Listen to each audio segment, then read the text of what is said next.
What is up, Steelers Nation? Thank you so much for jumping on to another episode of All Steelers Talk. I'm Noah Strackbine, joined always by my man in the corner, producer Nick Belsky. Find us on youtube.com/All Steelers Talker. Subscribe anywhere you get your podcast. The Pittsburgh Steelers, well, the weekend wasn't filled with any massive headlines except for, well, one of them.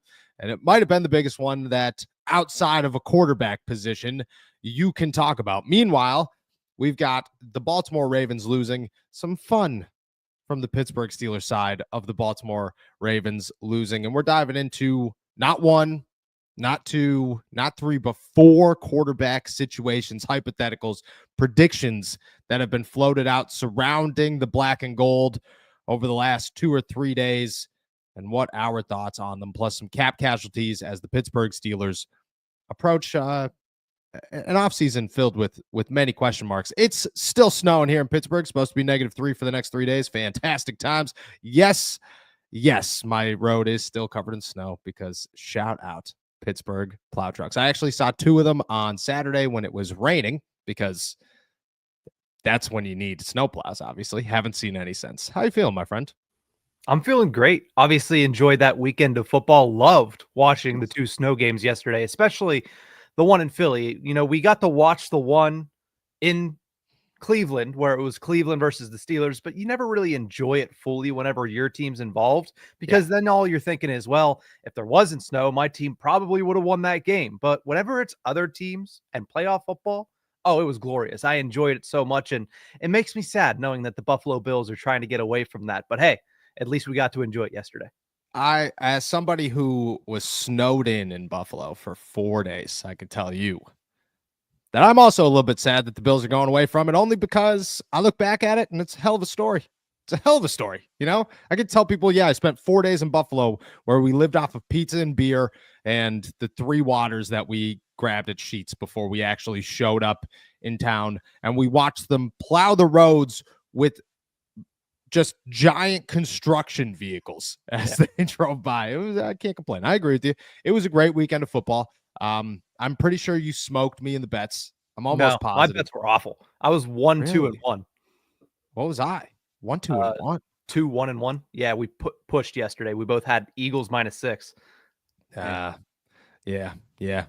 We'll say that it was a weekend, before we dive into some Steelers talk, where I made a bunch of bets, bunch of parlays. You know what I mean? I had a couple of buddies over because we went to go see Shane Gillis. So before you go see Shane Gillis, you're drinking some beers. You're looking at the DraftKings app. You're talking, all right, let's win 20 grand on a $5 bet. That's how we do this thing. I had 2 of them that were not worth 20 grand. They're worth like $100.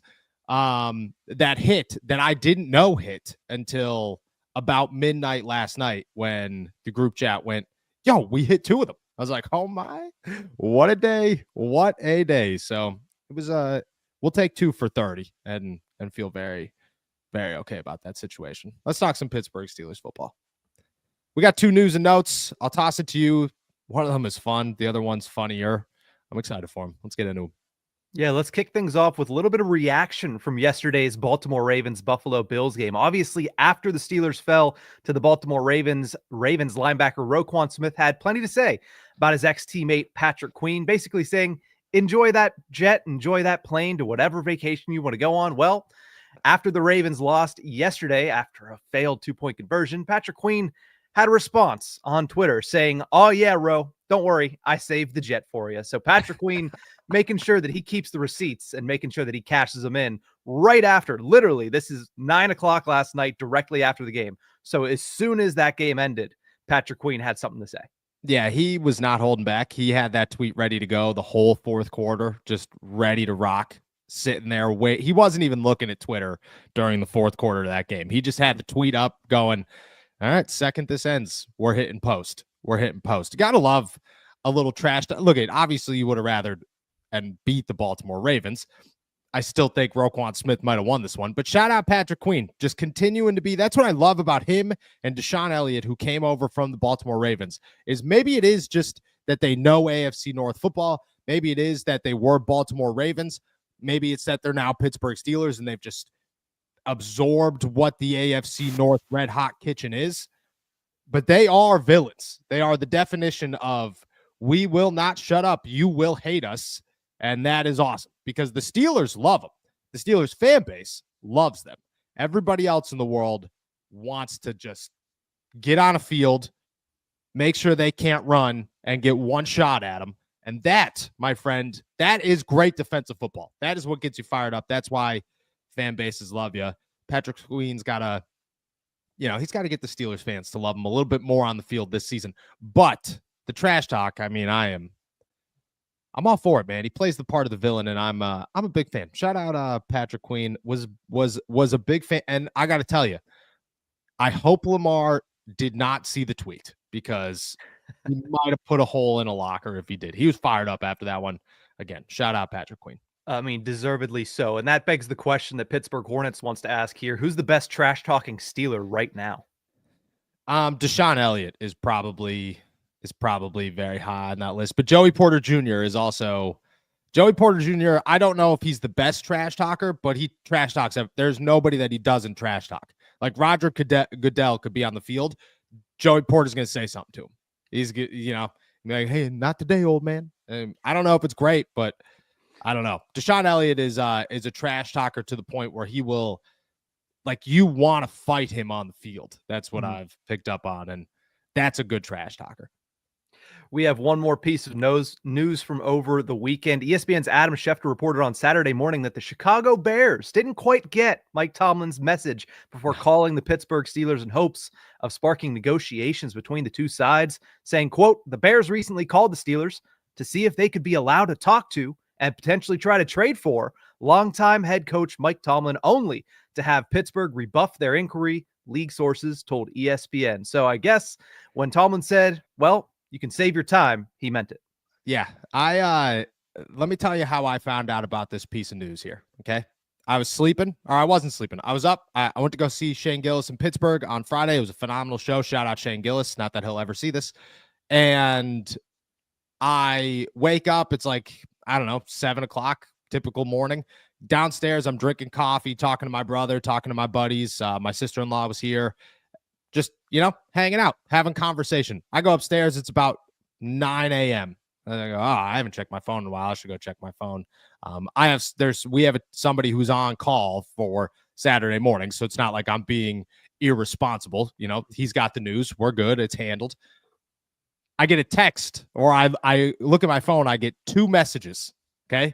One of them says, yo, you see the Tomlin news? The other one says, yo, how should I handle the Tomlin news? One of them was from a buddy. The other one was from our reporter, Jack Markowski, who was handling the Tomlin news. And I was like, no way, man. What happened with Mike? My brain went everywhere, every direction. I was like, what happened to Mike Tomlin? Scroll through all only to find out that the Bears just like, what did you think was going to happen? What did you think it was going to change? It wasn't going to shot. Come on. You got to shoot your shot. I get that. What do you think the phone call was? Like, hey, Omar, it's Ryan.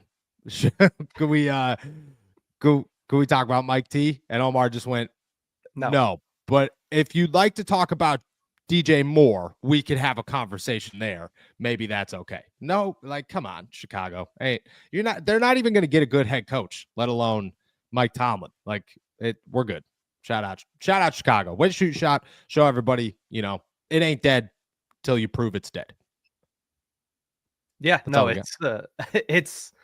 it's pretty funny that somebody actually did try to. I mean, we had heard the speculation, but it's funny that a general manager actually said, you know what? Maybe they will. Maybe Pittsburgh actually will be open to having this discussion. And then Pittsburgh was like, no, of course we're not. Like, why we haven't been, never will be. It just makes sense that they're going to continue to ride the Mike Tomlin train. And that's probably the last we're going to hear of any news surrounding a Mike Tomlin trade. Yeah, I think it's awesome that they tried, though. Shout out. And hopefully they offered a first-round pick minimum, because if you're going to make a ballsy call after Mike Tomlin's words,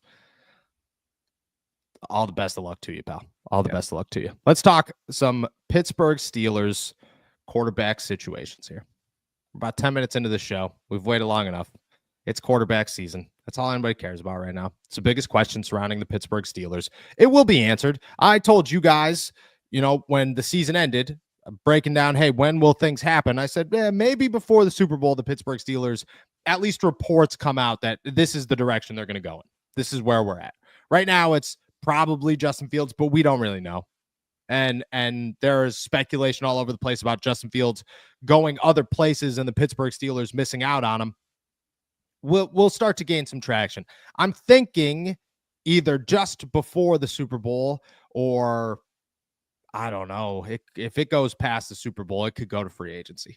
I wouldn't be shocked if it went to free agency if it goes past the Super Bowl, but I wouldn't be surprised if it happened before the Super Bowl.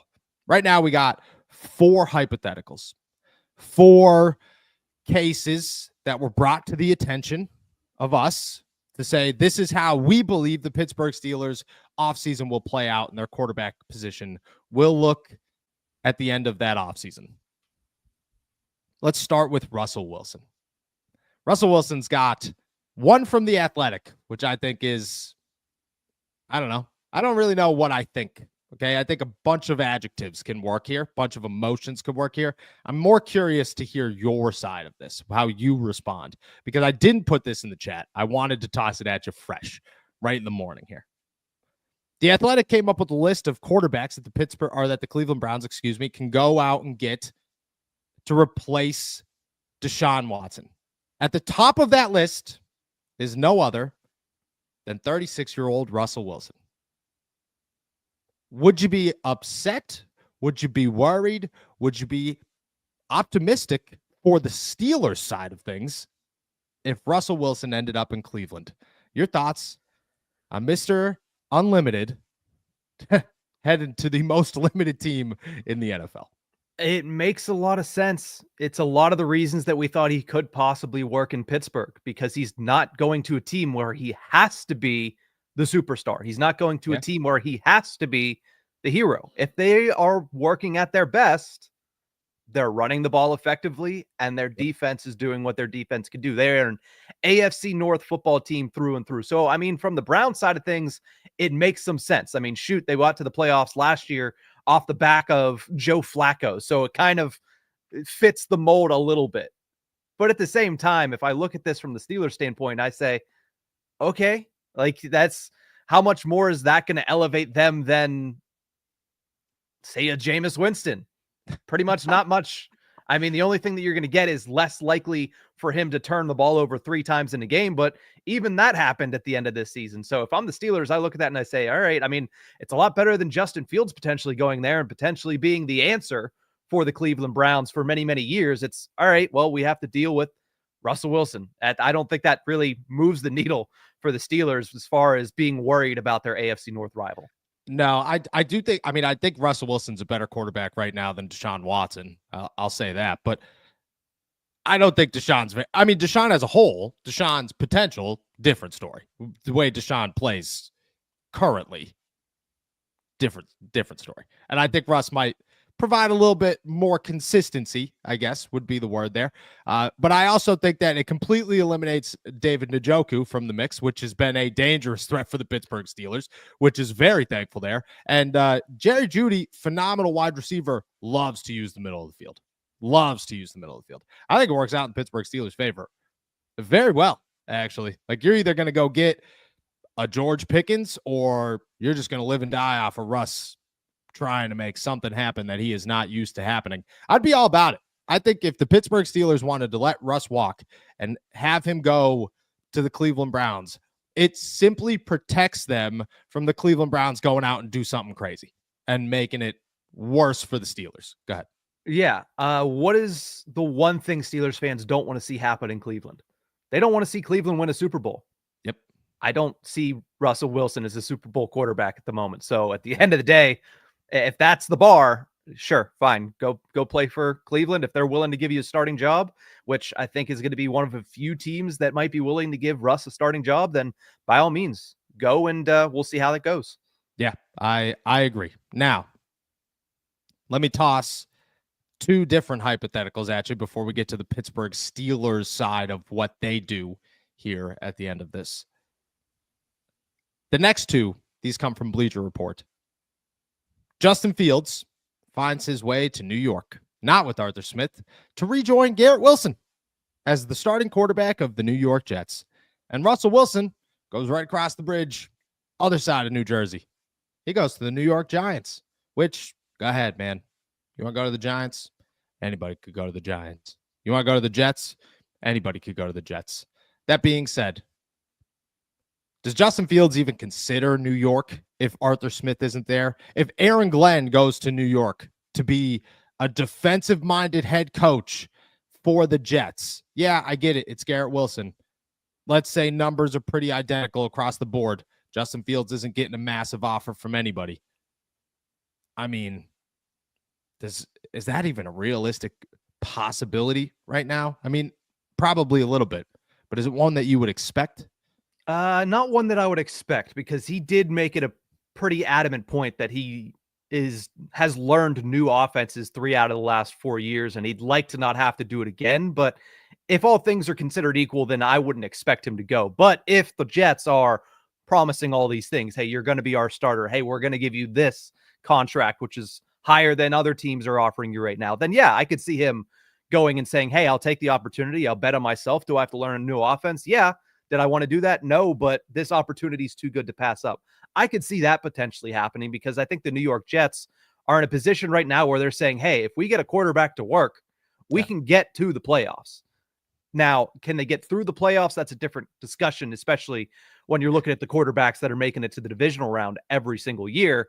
Is Justin Fields a guy that could potentially be that name? That's what an organization has to kind of weigh whenever they're looking to bring in any of these quarterbacks this summer. But do I think that it's a possibility? Yeah, I think the possibility exists that Justin Fields says, I didn't want to learn a new offense, but when you're promising me the starting quarterback job and some runway here, not just a, hey, you get it this season, we'll see what happens, but hey, we're going to commit to you and build the offense around you with this new head coach, I could see why that would be enticing for Fields.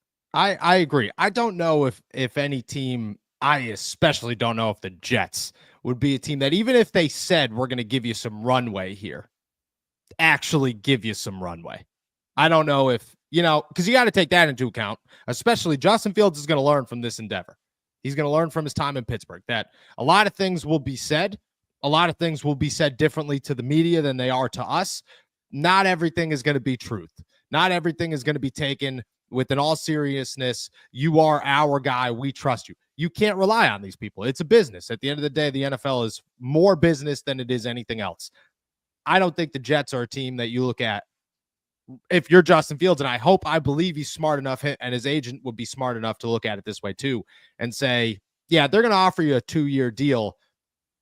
Let's not act as if that second year is guaranteed. Let's not act as if that's going to be a real thing, which I hope to tears.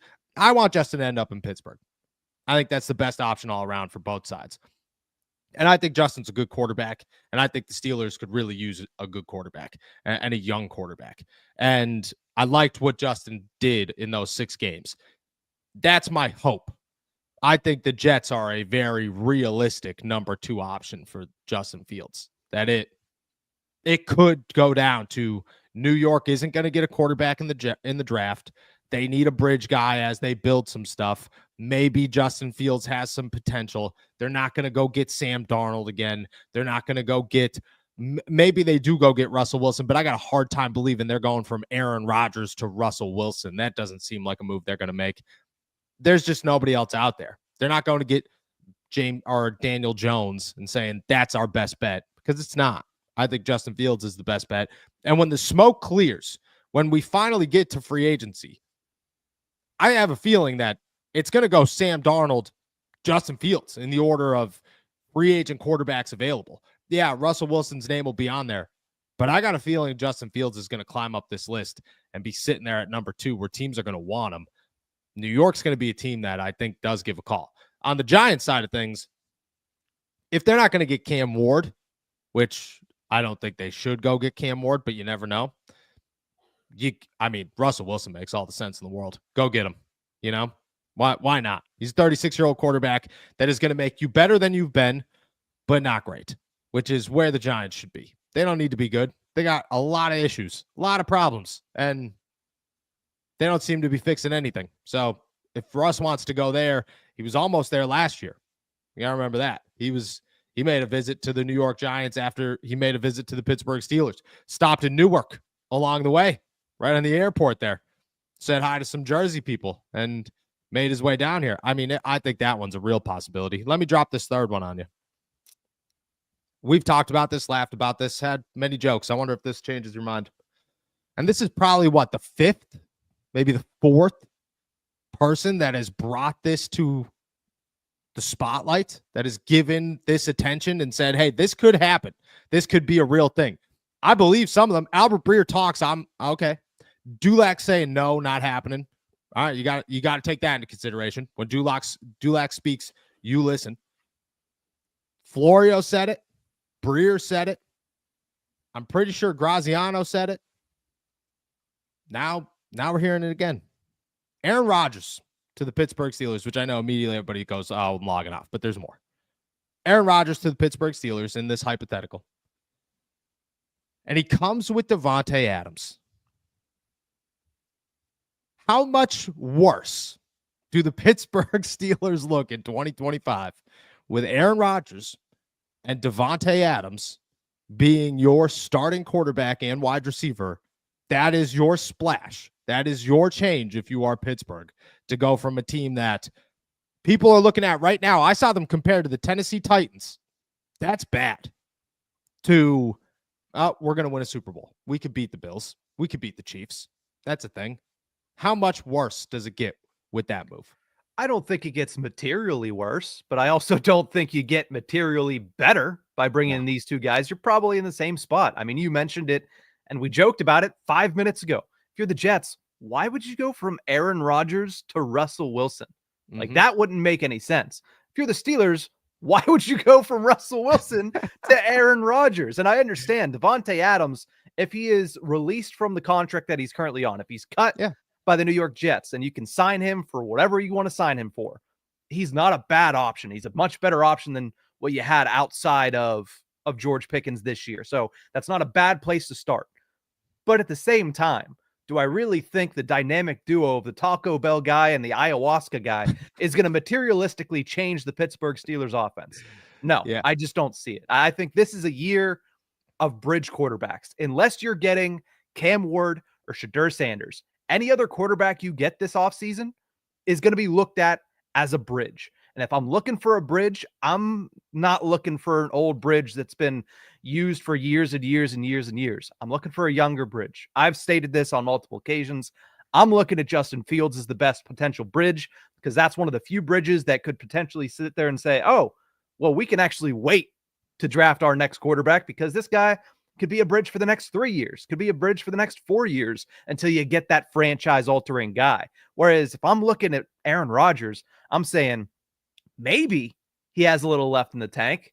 There's always a chance that he does, but am I really willing to take that bet? No, because I don't think that he gives you that much more or that much of a different look than what you got out of Russell Wilson. He uses the middle of the field. That's a plus, but I just don't think all in all, the overall ceiling is raised very much by switching out one veteran for another veteran who is however many years older and an ankle injury older as well. Yeah, I agree, and I got a question for you, but I'm gonna make this first. And maybe this is a hot take. I think there's decent potential. I'm not gonna say it's decent. Decent's the right word. I think there's decent potential Justin Fields as a franchise quarterback. I'm not willing to give up on that. I think a year ago, we were on this show pounding the table with good old Stephen Thompson, saying, the three of us going, I'd give up a first-round pick for Justin Fields. I'd give up a first-round pick for Justin Fields. Justin Fields would be the number one pick in this draft. I think there's potential. He went 4-2. He looked significantly better than he looked in Chicago. And Mike Tomlin said, hey, Doug, just don't turn the ball over. I don't really care what else you do. You could have 0 passing yards as long as you don't turn the ball over. We're okay with that. I don't know what he could do with an offense that says, go win football games. And we see it all the time. I mean, Sam Darnold is the newest one. You go somewhere else, sometimes that's all you need. Sometimes you need to get out of Chicago. Sometimes you need to get out of New York. Sometimes you need to end up in Pittsburgh, who has a track record of, we've had some damn good quarterbacks, not a bunch of them, but a couple good ones, couple decent ones. I'm not willing to give up on that. What's your second top bridge option for the Steelers? If it's not Fields, who is it? Ooh, that's tough because I think you look around the league, I think it would probably have to be a Sam Darnold, but he's not going to sign for bridge money. That's the problem. He went to Minnesota and he earned himself, even after the last 2 weeks. I think there's going to be enough separation between now and the start of free agency that he's going to make more money than the Steelers are going to be willing to pay, especially if they're viewing this as a bridge quarterback type of situation. Yeah. Outside of Fields, honestly, you're probably looking at Daniel Jones as one of the next best options. Ooh. It's not a great option, but again, this is a year full of bridges. I'm not saying Daniel Jones is your starting quarterback of the future. I'm not saying Daniel Jones is taking you to a Super Bowl. I'm not even saying Daniel Jones takes you to a playoff victory. But I'm saying when I'm looking at the board, it's hard to disagree that he's one of the better options right now that's going to be available on March 7th, 10th. Yeah, I don't know if Daniel Jones is even winning you 9 games. I don't know if that's a real possibility. I don't disagree. It's a bad quarterback market. Maybe Aaron Rodgers is above Daniel Jones in my head, but I think you'd have to weigh in all the nonsense that comes with Aaron Rodgers and the downfall that could come with Aaron Rodgers, which I think is a possibility. But you also have to weigh the downfall of Daniel Jones. You have to weigh the downfall of Russell Wilson, which, to be honest, Russ sounds like the number 2 in my head. It's as crazy as it sounds. Like, at least you know what you're getting. The drama's gone. It's weird. It's like weird times. It's super awkward, but there's no drama, and he's going to do enough. He's going to do enough. It doesn't come with the massive fall off a cliff downfall, which maybe it does. Maybe it does this season, but so far it hasn't come with that. You're just going to go skydiving at some point. Although I take that back, maybe, because the Steelers went skydiving the last 5 weeks of the season. They didn't even put a strap on. They just said, we're diving. We're free falling. That's what they did. So maybe I'm wrong. I think I agree with you there. All right, let's round out. Let's move away from quarterback talk. Let's dive into some cap cuts, some cap casualties. Spotrac. Oh, I take that back. Yeah. It was Spotrac. Excuse me. I want to make sure I get it right here. Named 3 cap casualties for the Pittsburgh Steelers, all with above a 50% chance of being off the team in 2025. These names are names we have mentioned before, but now we got percentages, and I'm interested to hear thoughts on these percentages. The first one is one that we have mentioned for 2 years now. 2 years. And I'm a fan of this guy. I think when he's good, he's good. When he's quiet, he's way too quiet. I like him as a person. I think he's a good dude, at least from what I have, the interactions I have had. He introduced me to, what are they called? I don't remember. They're not crumble cookies. They're an LA version of crumble cookies that you order from LA. And I'm telling you right now, for 2 years, he ordered them. And he twice a year they'd come, and he'd just sit them out there and be like, "You want another one?" I'm like, yeah, I do actually. They're the greatest cookies I've ever had in my life. Larry Ogunjobi, $7 million the Pittsburgh Steelers would save if they moved on from the defensive tackle. 62.5% chance that they do in 2025. Larry O has been a starter since the second he walked in the door. He was the savior to the sudden retirement of Stephon Tuitt. He was supposed to be the guy. And to be honest with you, I get it. He never turned into the Pro Bowler. He was never the All-Pro. He never was the big, scary, this guy is an absolute stud that he was in Cincinnati and for a little bit in Cleveland. But he still saved the Steelers from a very difficult situation, a very hit you right in the face. How do we recover from this rather quickly situation? And I think that has to be acknowledged, that at the end of Larry O's tenure, whether it's this season, next season, whenever, he stepped up big for the Pittsburgh Steelers in a moment where they needed somebody to step up big. 62.5% chance, $7 million the Pittsburgh Steelers would save. The other two here, Isaac Seumalo, Pittsburgh Steelers would save $7.8 million, 62.5% chance they move on. My only issue here, And I think with Larry O, you could replace him. His name's Keanu Benton, and then you go find a nose tackle. That would be my plan. That would be my plan of action with Larry Ogunjobi. I mean, I think Larry O goes and gets a job somewhere. If you want to reduce Larry O's cap hit and make him a backup, great, but I think he's a starter on a lot of teams out there. My big thing is Keanu's got to move over. It's time for Keanu Benton to be a defensive end, defensive tackle, work that properly, and be a much bigger factor for the Steelers defense than he has been the last 2 seasons. You can't wait anymore. You're holding a guy back who has superstar potential and who shows it plenty of times throughout the last 2 years. You'd have to go get a nose tackle, but I think you could go get one super cheap, and then you'd have to figure out your depth, which I, again, think is very possible. Isaac Seumalo is on the other side of this, where if you cut him, you have to have a replacement plan. You can't just cut Isaac Seumalo and say, Spencer Anderson's the answer. I like Spencer Anderson. And if Spencer Anderson develops into a starter, great. But if he doesn't, and he's a reliable backup, you need a starter. And you need one immediately. And maybe you could go get one for $7.8 million, but maybe you can't. And I get it. The Steelers want to add some cap space. They want to work some things out. There are ways to do this. Isaac Seumalo comes with a giant question mark, and that is, who is your starting left guard in 2025? And you better have a good answer, because your offensive line was brutal down the stretch, and you need to figure that out. And then number 3 on this list, and man, dude, I wish there were some people in this chat right now that were here for this, because this one's going to hurt a little bit. Cole Holcomb. The Steelers would save $6 million, and Spotrac gives them a 76.5% chance of moving on from the inside linebacker. I would imagine this means Landon Roberts comes back, which wouldn't surprise me at all.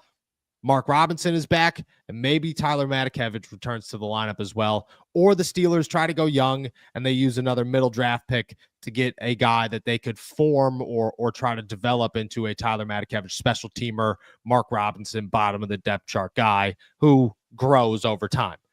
But you're looking at Patrick Queen, Peyton Wilson, and Landon Roberts as your starting 3 if you move on from Cole Holcomb, which comes with question marks, because I like all 3 of those guys, but let's not act like this inside linebacker group was just this sturdy, no issues group in 2024. They were not. They had issues. They made mistakes. There were times where you went, oh my gosh. And Patrick Queen dealt with all the criticism in the world. Peyton Wilson did as well from time to time. And Landon Roberts is Landon Roberts, but he didn't look very good in the, I take that back, for sometimes in the Baltimore Ravens playoff loss. He didn't look great. Other times he looked fantastic. I just look at it and say, you're leaving a question mark there, but is that question mark going to get handled with Cole Holcomb? Who knows? Larry Ogunjobi, 62.5%. Cole Holcomb, 76.5%. Isaac Seumalo, 62.5%. Overall, you'd save just over $20 million between the two if you're the Pittsburgh Steelers. Your thoughts? I agree with your sentiment on Isaac Seumalo as of, what are you doing in the meantime? It's not like they have other veterans, right? They're expected to not re-sign Dan Moore, so he's out the door. They're not expected to re-sign James Daniels, so he's out the door. Are you going to draft a left guard and all of a sudden be rookies, second-year guys, and 1 third-year guy and Broderick Jones, and that's your offensive line? I don't think that's a good idea. And I think that if you're going to go out and just say, all right, well, we'll just replace him. We'll get another veteran. Why do that when you have the veteran in-house that knows the system, that knows the other linemen, and that has built at least a little bit of chemistry? I think that has to be one of the biggest reasons the Pittsburgh Steelers offensive line didn't work out this year, is because, well, they weren't able to get on the same page until week 8 or 9 of the season. And by the time they got to the end of the year, or by the time they got to this long stretch against very good defensive fronts, they were just not quite there and not quite ready for it. So I don't understand the reasoning behind cutting Isaac Seumalo, except for saying, hey, we need to pick 3 cap casualties, and his makes a little bit of sense. The other 2 are interesting. We've been cutting Larry Ogunjobi because of his salary cap spot for 3 years now. So will they finally do it? Maybe now, because they're actually going to be able to prioritize adding that position high in the draft, not just, hey, we're going to go get Logan Lee late in the draft and maybe he'll turn into something. They're going to probably prioritize his position early in the draft, which makes sense as to why they might finally pull the trigger on getting rid of Larry Ogunjobi. And then there's Cole Holcomb, which that is going to be one of the most underrated stories to follow all offseason long, because if you're going to cut him, why did you hold on to him all year as he was rehabbing that knee injury? Were you doing it out of the goodness of your heart? I mean, typically professional organizations don't just do that. So why did you hold on to him through all of this rehab if you're just going to cut him this summer? And again, like you mentioned, are they going to invest in that position whenever they have holes at other positions right now in the draft? I would think not. I think you expect Peyton Wilson to make a massive step in year 2, because you expect all players to take a massive step in year 2 when they finally have that full off season to be able to just build and build and build. And they don't have to go through the draft process. They don't have to go through the combine. So yeah, you expect Peyton Wilson to be better. Do you expect Patrick Queen to be better? I would hope so. Year 2 in a system, you would expect that to be better.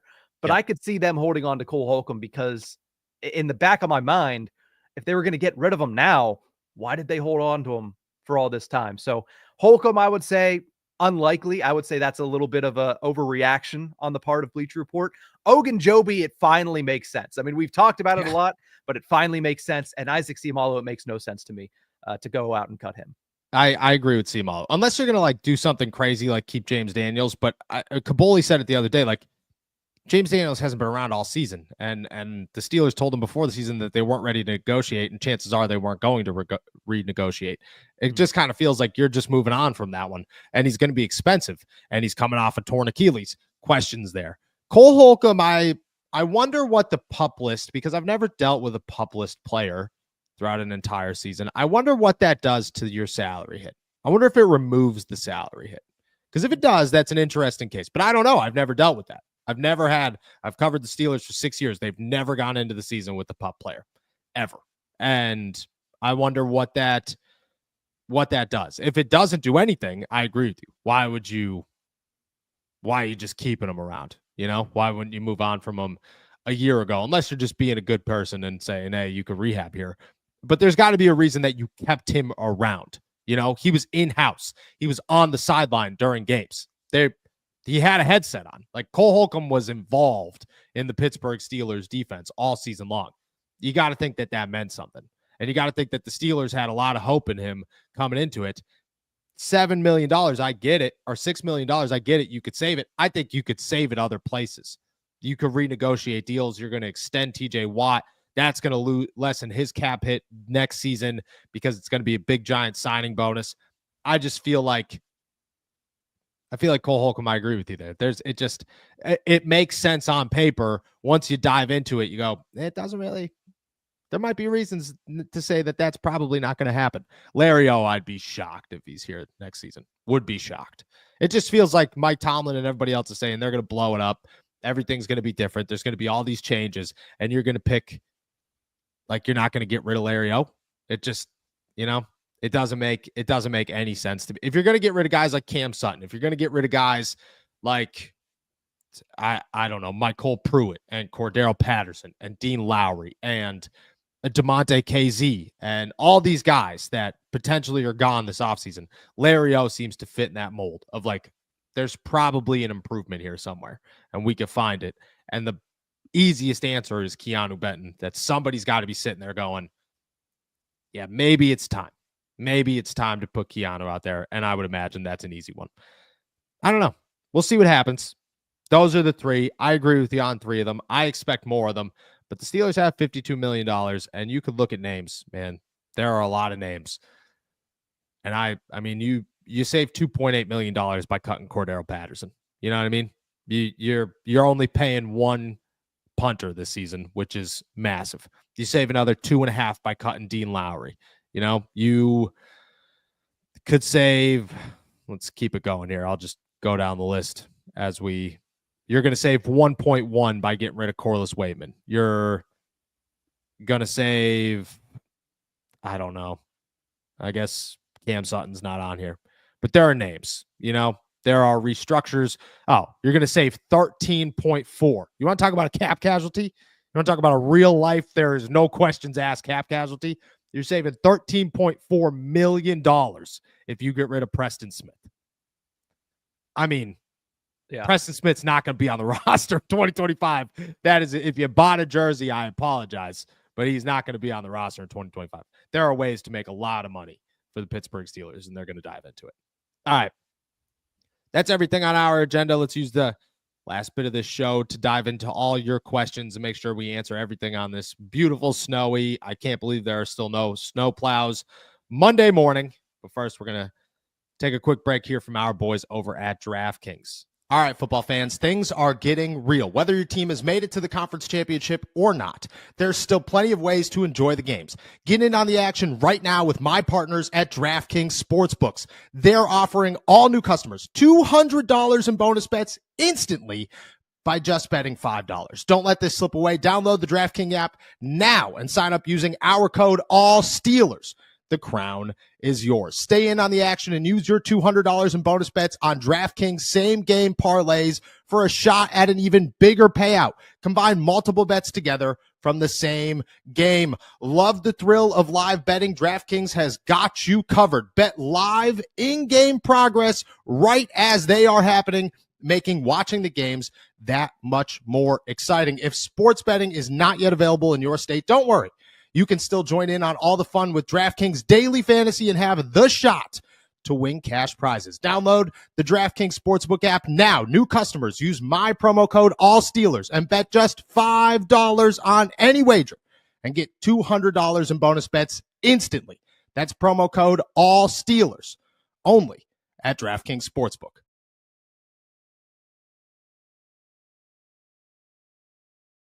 Shout out our boys over at DraftKings. All right.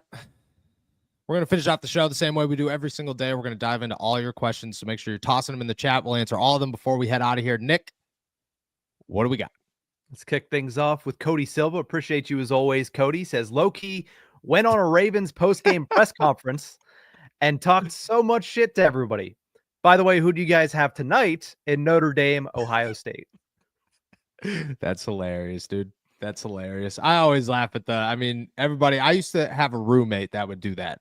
He would just like go into, it would be everything. It would not just be like Ravens, Browns, but a lot of it was, but he would do everything. You know, he would just go into Reddit groups and all this stuff and just talk shit the whole time. And I think it was hilarious, but you know, you got to have some thick skin to be in that bad boy. Just taking the heat. So shout out Cody Silva. I think Ohio State pulls it off tonight. They look like a team of destiny. I'm rooting Notre Dame though. Who you got? I think I got to go with Ohio State. They've just looked too good since the loss to Michigan. Although Notre Dame has surprised me in a lot of these instances, their win over Penn State was more about Penn State than it was about Notre Dame in my eyes. And I don't think Ohio State's a team that's going to give away anything. So I'm going to ride Ohio State in this one. Yeah. Let's go to Steeler Lee, who jumps in and says, I noticed the same trend with Ravens fans calling for Harbaugh's head after yesterday's loss. Could Tomlin and Harb's messages both be getting stale? I mean, if I get it, fans are fans and they're going to have opinions and their opinions matter. Their opinions drive this show, to be honest with you. But I just do not see the correlation of Mike Tomlin and how the Steelers lost last week and the Baltimore Ravens and how Mark Andrews lost yesterday. Like, that was not, you could say what you want, dude. They were a 2-point conversion away. Derrick Henry looked fantastic. Lamar Jackson looked great. People were making catches. You were getting hit with injuries. The defense stepped up huge in the second half. Like, there's one guy that lost you that game yesterday, and that was Mark Andrews. I don't know if I see the correlation. Mike Tomlin's message could certainly be stale. I think it is. I'm not saying that you replace him, but I've been on the side of maybe it's best for both sides for 3 months now. John Harbaugh, man, the way they beat the Steelers last week, the way they looked against Buffalo and fought down to literally a dropped pass by their most reliable set of hands, that doesn't seem like a stale message. Yeah, even that, and then what are you going to complain about the 3 turnovers? You put the game in your MVP Yeah. candidate's hands and he turned the ball over. Like, okay. Yeah. Like, Yeah. I wouldn't be mad at my coach for that. I'd be No. happy that he actually gave the guy an opportunity. But again, I thought there was a chance yesterday that we'd see classic Harbaugh because they went down, and I was like, oh, Yeah. they haven't given the ball to Derrick Henry at all. They haven't ran the ball at all. They came out in the second half and they started doing it, and all of a sudden it became a game. So, I'm not sure what issues the Ravens fans would have with John Harbaugh, but Shout out to Tony Romo, who for the entire first half of this game said 2 things 4,000 times in a row. And that was Josh Allen should be running the football every single play, and Derrick Henry is going to weigh you down in the second half, or wear you down in the second half. He said that on repeat so many times in the first half of that game yesterday that I almost considered putting it on mute. Then I was like, dude, you gotta stop talking. And I mean, they listened. So shout out Tony Romo. Let's go over to MF Tide, who says, do you think the Steelers will go into the season with at least 2 proven wide receivers, Roman Wilson, and a rookie wide receiver as well? Depends on if you classify Calvin Austin as a proven wide receiver. I think the Pittsburgh Steelers if I had to guess, the Steelers walk into the offseason or into the season with 1 proven wide receiver, 1 like veteran big signing, T. Higgins, Calvin Austin, Roman Wilson, and a rookie that they draft within the first 2 rounds of the draft. That is my prediction of what's to happen. And I think they look at one of those rookies as a starter, T. Higgins as a starter, Calvin Austin as a starter, Roman Wilson coming off the bench. Ben Skoranek finishes it off with that's 5 with that 5. Let's go over to the Perrys, who say, are the Steelers going to finally move on from Terrell Austin and Pat Meyer? The more we keep it moving, the less likely the Steelers are to get rid of TA. You're waiting at this point, and if you were going to make a move, you're going to make a move. You're going to make it now. You're not going to wait on these things. I get it. The Steelers move slower than everybody else, but you're going to run out of options the longer that you wait. I don't think that the Steelers do move on from TA, but I could be wrong. They don't have like an internal candidate that makes you just easy to replace him. So you'd have to replace him from somebody on the outside, unless it's going to be Grady Brown, which I get it if that's the option, but I just think that the Steelers would look outside the organization. So every day that passes, I would say that the odds on TA getting fired are less and less. Pat Meyer, it wouldn't surprise me if they moved on from him, and that would come soonish. But again, I think every day that passes, the odds of that happening are less and less. Let's go over to Nicholas, who says, when the time of changing coaches comes, where do you think the Steelers are going to look for a replacement, the NFL or the NCAA? The NFL. The Steelers are big NFL guys. They love to hire from the NFL around the league. There's another question here somewhere that said, like, if Rooney gave you a grenade and let you blow it up, what would you do? Yeah. I think just to answer this one, this is fun. If the Rooneys gave you a grenade, let you blow it up, who would you choose for head coach, offensive coordinator, defensive coordinator, and quarterback? What are you doing? Quarterback's the toughest one, but I'm going Justin Fields just because you got to pick from what you got. A head coach, I'm going Ben Johnson. He's the top head coach candidate on the market. Go get Ben Johnson. Offensive coordinator. This is a bit of a surprise here, but I love this, and I've thought about it a lot over the last couple of days, actually. Josh McCown, quarterback's coach for the Minnesota Vikings. What he did for Sam Darnold this season, I'm going to hire him and say, can you and Ben Johnson do this for Justin Fields? Can you make this work? He comes from Kevin O'Connell. That is a great coaching tree to come from. I would like Josh McCown as an offensive coordinator. I think that's a great hire that you're taking a chance on. And Robert Saleh as a defensive coordinator, go throw the house at him. Like, hey, we're going to pay you as much as our head coach because we need you. So that would be my hire. They'd all be NFL guys. I think the Steelers would only look NFL. Yeah, I think it depends on when it happens when it comes to the coaching change. If it happens before Art 2 is done, then it's most certainly coming from the NFL. But if Danny's in there, I think there's a chance they look to the NCAA, especially with the way that the NCAA is starting to morph to become more like the NFL, and especially the way some of these organizations and some of these programs are starting to be run. I think that if it's Danny, I think he'd be more open to the fact that the NCAA might have some options that the Steelers could pick from. But if it's Art too, it's tried and true. He's going to go with what's worked in the past, and that's picking from NFL prospects. I agree. And I think the big thing with college is you'd have to find a Todd Monken. You got to find those guys that have been doing it for so long that you go, that's going to work in the NFL. Like it's all his guys work in the NFL. So he's got to work in the NFL. Which there are some that are happening, but those are the guys that you look for. You're not just going to hire nobody. Let's go over to Pittsburgh Hornets, and I think I know the answer to this one. It says, if you had to predict Omar Khan's big splash move this year, what would it be? And they're two of the same here. They're two of the same. The Pittsburgh Steelers trade George Pickens. That is their big splash move, number one, and they replace him with Cincinnati Bengals wide receiver T. Higgins. That is my big prediction for this offseason. If I had to latch myself to one move, that when T. Higgins signs with the Jets or somebody, I'm like, damn it, I was so close. It is T. Higgins coming to the Steelers and George Pickens leaving the Steelers in a trade.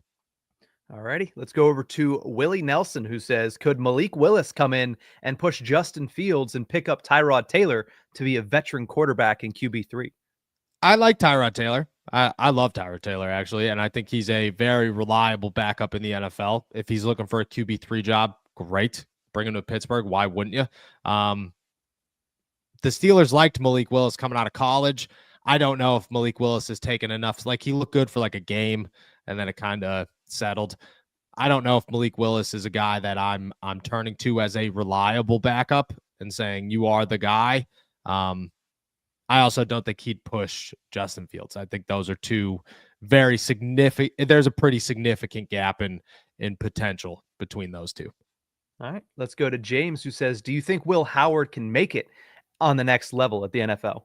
I think there's a possibility, but I'm not very high on it. I think he looks like Sam Howell. I think he looks like one of those guys that could come in here and be a good backup and be young and give you reliable reps when you need them. But I don't know if I'm looking at him and saying, this is the guy that's going to, we have to bridge it so that he's our next franchise quarterback. I think that's a massive risk for a guy who doesn't have a ton of potential. Let's go to John Burnett, who wants to know, is it concerning that the Steelers haven't announced who they're keeping at quarterback yet? They had the entire season to see if they were going to keep Justin Fields. No, I don't think it's concerning. They're going to take their time with this one. There's no need to rush it. That's why I said I could see it happening before the Super Bowl, but it'd be right before the Super Bowl, and it would just be leaks. It wouldn't be the Steelers. It would be the Steelers are ready to move forward with Justin Fields. But there's a lot that goes into this on the other side of it. Justin Fields and Russell Wilson are both going to want to most likely see what their market looks like, because the Steelers are going to make an offer, but what are other teams going to offer? They're going to get options. The quarterback list is so bad this offseason that both of these guys are going to have other teams making phone calls. I think there's a lot that goes into it. The Steelers don't get to just say, that's our guy, we're keeping him. It's got to be both sides. They got to make this work. And I'd say it's both sides that are going to slow the process, and it doesn't concern me that they haven't made an announcement. No. All right, let's go to John Malesko, who says, can we agree that after watching this weekend's games that Pittsburgh needs to bring back Blitzburgh? The way those teams blitzed and put pressure on the quarterbacks, it's sorely missing from the Steelers' schemes. Yeah, there were a number of times against Baltimore where the Steelers got them to third down and then they didn't blitz. And you were like, oh, okay, that was pointless. The Steelers used to be a team that didn't blitz. When they beat Arizona in the Super Bowl, they didn't blitz. They were one of the least blitz teams in the NFL. They just got to the quarterback. If you're not going to be able to do that, you got to blitz. You got to use guys like Landon Roberts. You got to use guys like Cam. I mean, I still bring this up every now and then.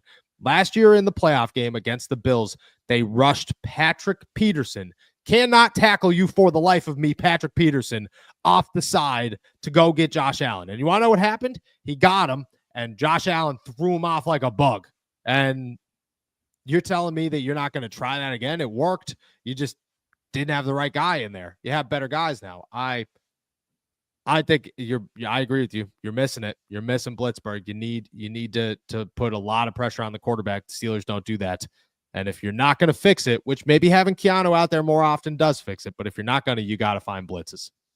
All right, let's go down to Cody Silva. Appreciate you again. Says, if we ever move off of Tomlin, Joe Brady would be the best head coach from what he did with Joe Burrow, Jaden Daniels, and now Josh Allen. Yeah, Joe Brady would be phenomenal. He would be phenomenal. He's definitely a forgotten commodity.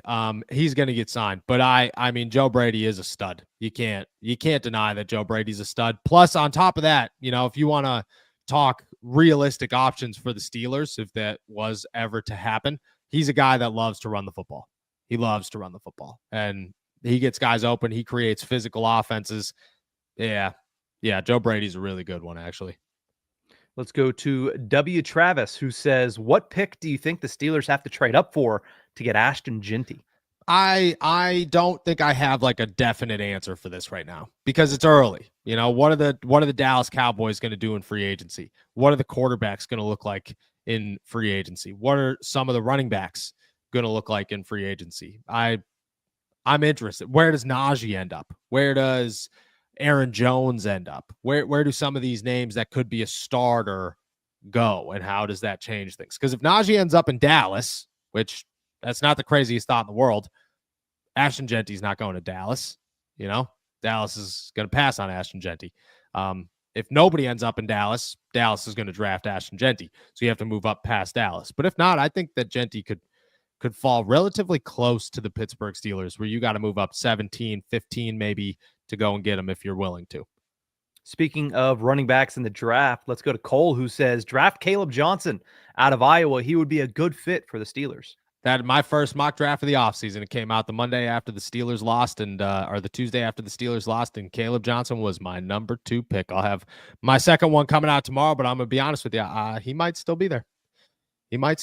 Caleb Johnson he's a physical dude. He's got some speed. I'm a big fan of Caleb Johnson and what he can do. He comes from Iowa, so it's a pro-style offense. I like Caleb Johnson, and I think he'd fit really well with Jaylen Warren. Like, I think those two together would give you speed and power across the board that you really need. All right, let's move over to Chris, who says, good morning, Noah. Do you think the Steelers have any chance at bringing back Javon Hargrave? I do. I really do. I don't think Javon Hargrave is going to have a big market this offseason. I mean, there'll be teams calling, but I mean, number-wise. And he might go, like, you'd have to expect that he's going to try to go to the best contender possible, that he's trying to win a Super Bowl. I don't think he has a Super Bowl. He's been there twice. Like, you got to think that he wants a Super Bowl. But if the Bills aren't calling him, which I don't think they would, if Kansas City's not calling him, which I don't think they would, Baltimore's not calling him because they got guys. If those teams aren't calling and the Steelers say, hey, come back to Pittsburgh, let's see what we could do. Let's beef up this defense. Cam Hayward, TJ Watt, they're going to do some recruiting, and I bet you there's a good chance they'd be able to land them. Let's go to Luke, since we were already talking about draft running backs. Says, what are your thoughts on Omarion Hampton out of North Carolina? Yeah, I like Hampton. I do like Hampton. He's a speedy dude. I think he's the most underrated running back in the NFL draft. I do. I think people are talking about Ashton Jeanty as the only first-round running back, only first-round worthy running back. I think Hampton's worth a first-round pick, late first round. But I think Hampton has a bunch of speed. He's still physical for his size. This is going to kill me to say, but he's a better Nick Singleton. That's what he is. I'm a big fan of Hampton. I think he's very underrated. I don't know if the Steelers have him on their draft radar. They don't typically look for North Carolina guys, but that could change. That could definitely change. Let's go to Logan, who wants to know, why not middle linebacker as the biggest defensive need this offseason? Think younger and more athletic E-Rob. Hard to defend the pass if you can't stop the run first. Pair him with Wilson's long-term and get Patrick Queen out.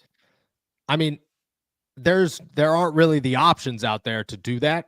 And Patrick Queen is a younger, faster E-Rob when he plays well. Like, that's who Patrick Queen is, or is supposed to be. I get it. Patrick Queen didn't impress everybody this season. I just don't know if I don't know if you're going to get a better option to go out and replace him. And because of that, like he's 24, 25 years old, like you got to think he's got potential and he's shown that potential. So maybe year 2 in the system is better. Maybe it's not, but I just don't know if there's anybody worth taking a risk on over the risk of Patrick Queen. All right, we got 3 more questions here. Let's start with Daniels, who says, can we all agree after watching the divisional round this weekend that we need a young dual threat quarterback, aka Justin Fields? Do you think we could get a deal done before free agency starts? I think there's a small chance they could get a deal done before free agency, but Justin's he's gonna have a market, and he's gonna want to see what that market is.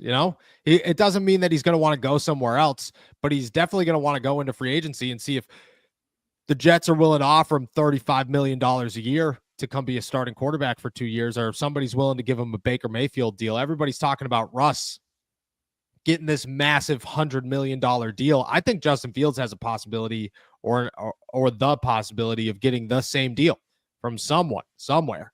And if he gets that, I mean, you're fighting, you're now competing for Justin Fields. I think that's going to be the issue, is just like Russ, just like Justin, just like Sam Darnold, just like everybody else, you are going to have to fight with the market and see what the market offers. Hopefully nobody offers Justin anything crazy, although I am always pro player. I just think his best opportunities in Pittsburgh.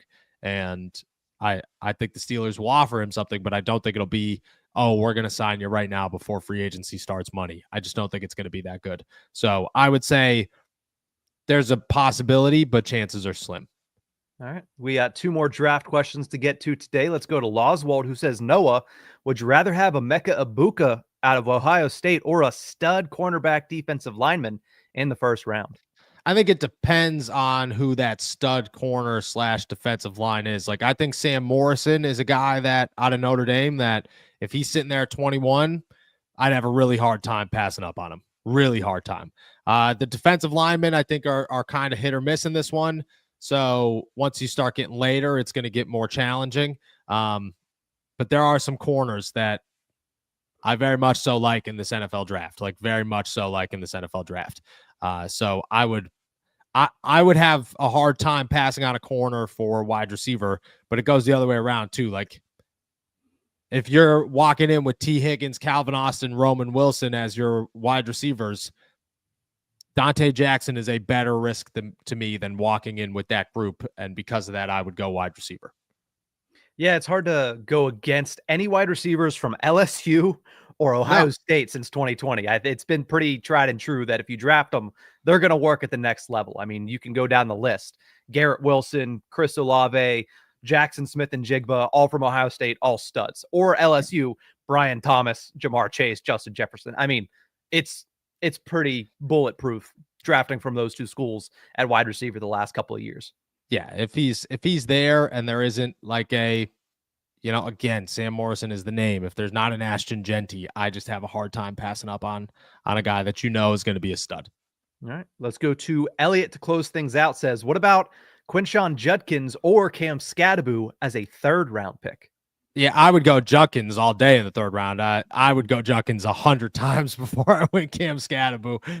The only way I'm going Cam Scadaboo, and I love Cam Scadaboo, Nick talked me out of it, talked me off the ledge, is if he blows everybody away at the combine. Because if he blows everybody away at the combine, Cam Scadaboo is going to be a legend in the NFL. Because that's just what happens, is they go nuts and you go, we underestimated this guy. We thought the fat white guy wasn't going to be a good running back. We were wrong. That's what I think could happen. Judkins, I'd be shocked if he makes it to the 3rd round. Right. Shocked. He's a stud. I agree with that. I like how I also said all those Ohio State receivers, did not mention the one that went 4th overall, but Marvin Harrison was pretty good too. He was. We did get this question under the wire, and I do want to bring it up because I don't want to lose it.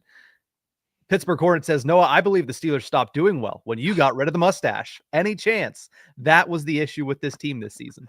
It could be. I've made the decision that I'm chopping off the potential mullet coming in too, so it could just get way worse from here on out. I don't know. We're going back to normal Noah for a little while. It got too crazy too fast, and it was too much. Caught up to me. So maybe a little off-season mustache. I'd have to go to the owners' meetings first because I'm not I'm not sitting at a table with like Roger Goodell saying, "Hey, how's it going with a mustache?" I just can't. Sometimes you gotta look professional in professional settings, and that is not a time to have a mustache. Hey, maybe Latrobe. Latrobe, I could do a mustache. Latrobe, I could rock a mustache. Anything before Latrobe, I don't think I could do a mustache. Right. I think it might get too hard. Fair enough. That's a wrap for today then. Awesome.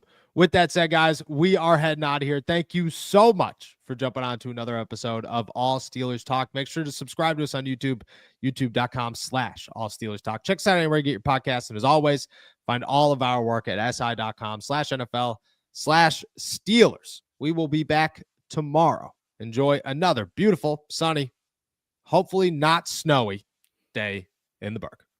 Peace.